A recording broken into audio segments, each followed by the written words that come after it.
बच्चों नमस्ते। आप लोग कैसे हैं? आशा है कि आप लोग ज़रूर अच्छे होंगे। आज मैं चतुर्थ कक्षा के छात्रों के लिए पाठ 14 का सुंदर वन का दरबार इस शीर्षक पाठ के बारे में मैं बताने जा रहा हूं। आप लोग ध्यान से सुनेंगे। इस पाठ में यातायात के नियमों और उसके पालन की आवश्यकता के बारे में बताया गया है। आप लोग ध्यान से सुनेंगे। यह पाठ जो है एक नाटक की भांति है। इसमें स्थान के बारे में बताया गया है कि सुंदर वन के राजा शेर का दरबार है। इसमें पात्र के बारे में यह बताया गया है। इसमें राजा एक शेर है, मंत्री एक भालू है, यातायात पुलिस अधिकारी अप्पू हाथी है तथा अन्य पशु पक्षी उनके सेवक और दरबारी हैं। ध्यान देंगे। पहला दृश्य के बारे में मैं बताने जा रहा हूँ। राजा कह रहे हैं, मंत्री जी क्या बात है, आज आप बहुत परेशान दिखाई दे रहे हैं। तो मंत्री जी कहते हैं, हाँ महाराज, सुंदर वन के अधिकांश पशु पक्षी यातायात की समस्या से परेशान हैं और मैं उनकी समस्या से परेशान हूँ। पुनः राजा कहते हैं, ऐसा क्यों? क्या यातायात विभाग अपना कार्य ठीक से नहीं कर रहा है? तो मंत्री कहते हैं, महाराज, यातायात में होने वाली बाधाएं दिन पर दिन बढ़ती जा रही है। जो प्राणी यातायात के नियमों का पालन नहीं करते, उनके कारण नियमों का पालन करने वालों को भी असुविधा का सामना करना पड़ता है।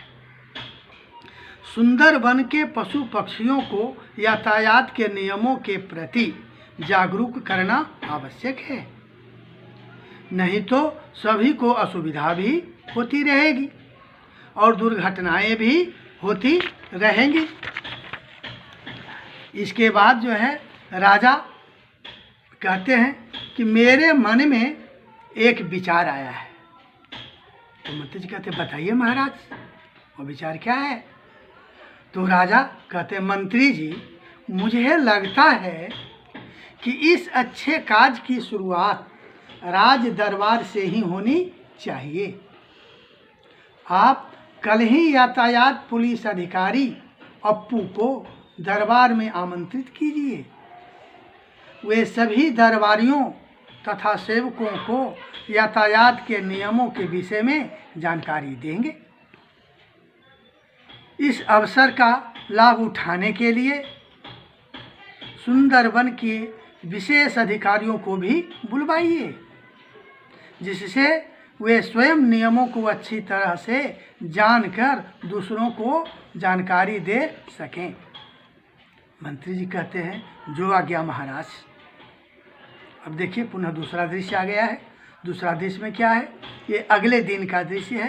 राज दरबार में यातायात विभाग के अधिकारी प्रवेश करते हैं। उसके बाद देखिए क्या होता है। मंत्री जी कहते हैं, आइए अप्पू जी, आपका स्वागत है। यातायात विभाग अधिकारी, महाराज की जय हो। मेरे लिए क्या आदेश है, ऐसा बोले। तो राजा कहने लगे, अप्पू जी, मैं चाहता हूँ कि आप सभी को यातायात के नियमों के बारे में बताएं। इसकी शुरुआत आज आप इसी दरबार से करें। यातायात विभाग अधिकारी कहते हैं, अवश्य महाराज, यह तो मेरा सौभाग्य है कि आपने मुझे इस योग्य समझा। मंत्रीगण और सेवकगण बोल रहे हैं। यातायात विभाग के अधिकारी ध्यान से सुने क्या कहते हैं। मंत्रीगण और सेवकगण, सड़क पर चलने के नियम यातायात के नियम कहलाते हैं। हमें हमेशा इन नियमों का पालन करना चाहिए। पैदल चलते समय सड़क के बाईं ओर ही चलना चाहिए। सड़क पार करने के लिए जेब्रा क्रॉसिंग का उपयोग करना चाहिए। एक दूसरे की सुरक्षा के लिए ट्रैफिक लाइट को ध्यान में रखकर ही सड़क पर चलना चाहिए। ट्रैफिक लाइट में लाल, पीली और हरी बत्तियों के अलग अलग नियम हैं जिन्हें जानना जरूरी है। चौराहा पार करते समय यदि लाल बत्ती का संकेत हो तो रुक जाना चाहिए। पीली बत्ती का संकेत हो यानी पीली बत्ती का संकेत होने पर चलने के लिए तैयार होना चाहिए और जब हरी बत्ती हो तभी चलना चाहिए। दुपहिया वाहन चलाते समय हेलमेट अवश्य पहनना चाहिए।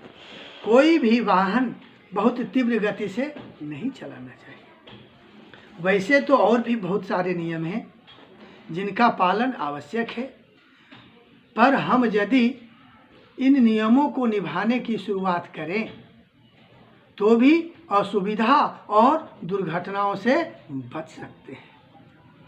तो राजा कहते हैं, अप्पू जी, इतनी महत्वपूर्ण जानकारी देने के लिए आपको बहुत बहुत धन्यवाद। मंत्री जी, घोषणा करवाइए कि जो भी नियमों का पालन नहीं करेगा उसको दंड दिया जाएगा। मंत्री जी कहते हैं, जो आज्ञा महाराज। इसके बाद सभी दरबारी तथा सेवक तालियां बजाकर राजा की बात का समर्थन करते हैं। इसके बाद पर्दा गिरता है।